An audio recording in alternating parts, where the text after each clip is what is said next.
Hi there, you're watching Time Warner Cable's Local Edition. This is the Sacramento Report. I'm Jaime Garza, and joining me today is Assemblymember Curt Hagman. Curt, always good to have you here. Good to be here, honey. There's a lot of talk when we're talking about balancing the budget, and part of that you hear are pensions.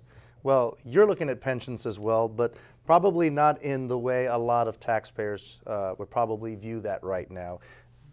Tell us about it. Sure. I have a bill that's called No Pensions for Politicians. And I hear the applause at home right now, I have a feeling.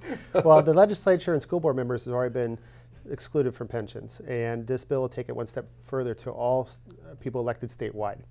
And the problem with the pension system for electeds is we change jobs all the time, for the most part. So if I'm on the city council, I'm only working part-time, I'm making $600 a month, I'm paying into a system based on that rate of pay over 5 or 10, 15 years, and then I switch to a full-time job like a county supervisor or another one that pays full pensions, and then I retire. I actually retire at the last best job title that I have.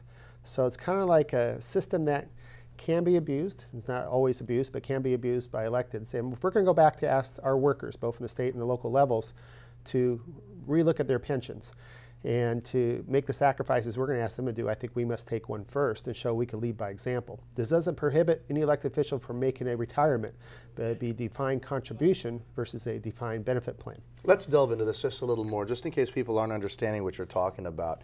The amount of money that a politician puts in is this amount of money compared to what they could bring out at this amount. So the balance isn't quite there that you might see in some other areas, correct? Correct. Well, it depends on the system. If you're a local elected, water board member, city council member, something that is a part-time job for you, you're obviously not getting paid unless you work for Bell very much money at all.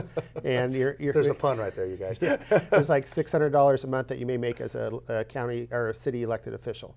Well, so you only pay a percentage of your income toward a retirement system. That's a defined benefit program. If you stay in that job for 30 years and you retire at that rate, you only get the small percentage of that small income that you're making, and you paid fully invested into your retirement plan.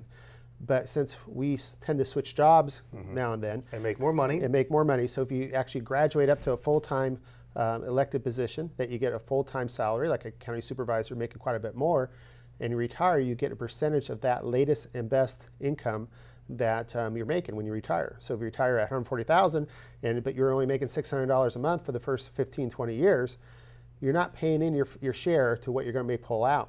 And the whole problem with pensions right now is that we're living a lot longer than anyone calculated when we first started these things up, which is good for us. We're living longer and enjoying our health. We're taking better care and better medical science. But the pension systems have to be adjusted to recognize that fact. Have you hired any extra security after you put this out here? It does only take for new hires starting January 2012. I'm not going to be very happy, and people are asking me, don't you want to run for something? No, but it's not what's best for us. It's best for the people. And right now that's a small drain on the pension system. But again, we have to lead by example. And I'm only kidding, because I don't want somebody to write in and say, how could you say something like that? Well, you know where we're getting at this. I mean, there are a lot of people who've really donated and really dedicated their lives to public service here. And some people might just say, Curt, you know what? It's the least I could get back for everything I've done, because I'm not making those big corporate salaries, and I'm not making those big salaries most of my career. What do you say to those guys? Well, I'm one of those. We all do this for a passion that we have to give public service back. I know I've taken a big income cut coming up here in Sacramento, and I know a lot of my colleagues have done the same. We do have alternatives out there, but we do so because we believe in what we're doing.